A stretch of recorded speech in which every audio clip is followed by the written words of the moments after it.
श्रीहरी जगत पिता दूर करीतो व्यथा, ऐका सत्यनारायणाची कथा।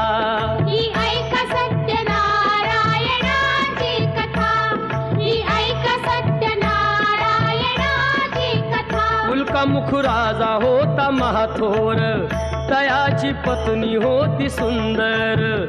नदी किनारी एकदा त्यांनी घातली महापूजा दोघांनी। आली एक नौका त्याच मार्गानी, नाव भरलेली पूर्ण द्रव्यानी। होती व्यापारी साधू बाण्याची, रीत पाहण्यास आला पूजनाची। उल्कामुख त्यास बोले ऐकावे, व्रत नारायणाचे आचरावे। मनोइच्छित फळ मागावे, चरणी श्रीहरीच्या लागावे। घरासी आला